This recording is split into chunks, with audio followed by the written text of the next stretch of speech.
Alors chacun va avoir 180 secondes pour présenter en fait son projet, donc il faudra les soutenir silencieusement, bien évidemment, mais les soutenir parce que c'est un sacré défi. Alors on va commencer par vous, Léo. Voilà, il y en a un qui ne fonctionne pas bien, je vous laisse prendre le bon. Alors vous êtes doctorant à l'IRT Railenium et au laboratoire de mécanique et d'acoustique de Marseille.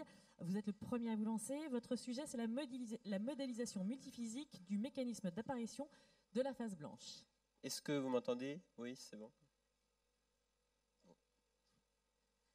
On vous écoute. 180 secondes, Léo. Il n'y a pas le...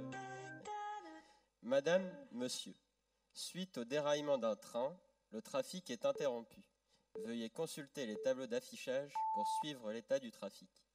Des agents en 3e année de thèse sont à votre disposition pour tout renseignement. Ça commence pas très bien, on risque de prendre un petit peu de retard. D'après mes informations, il s'agit d'un réseau de fissures qui est apparu à la surface des rails et a conduit à leur rupture.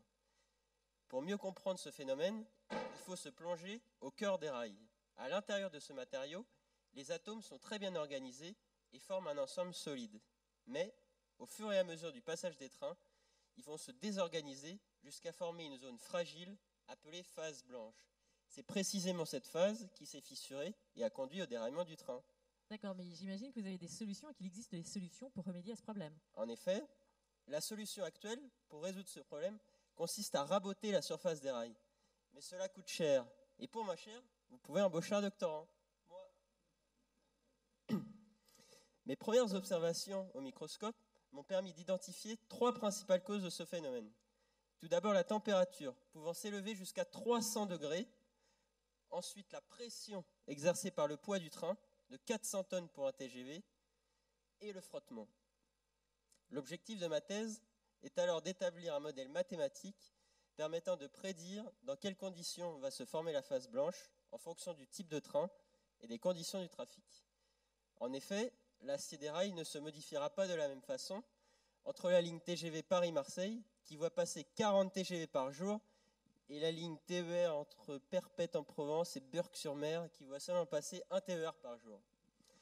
Mes premiers résultats m'ont permis d'identifier les principales zones à risque de formation de phase blanche en fonction du type de train, des conditions du trafic et des différents paramètres que j'ai identifiés.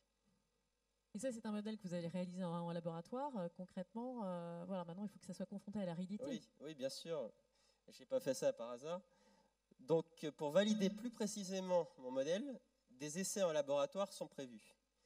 N'ayant ni TGV ni voie ferrée à disposition, faute de budget à nouveau, l'idée est de reproduire le passage d'un train miniature. Et oui, je joue au petit train, mais ce n'est pas exactement un train miniature, mais plutôt un rail tournant sur lequel une petite roue de 6 cm de diamètre va tourner. Grâce à mon mini-train, je serai capable de reproduire l'équivalent de plusieurs années de passage de train et de modéliser n'importe quel type de train. Ouh là là là là, 20 secondes. Il est temps d'aller rédiger mon rapport pour éviter de nouveaux retards. Donc vous pouvez l'applaudir. Hein. Madame, monsieur, retour du trafic à la normale prévu dans 1 an et demi après publication du rapport des experts. Merci de votre compréhension.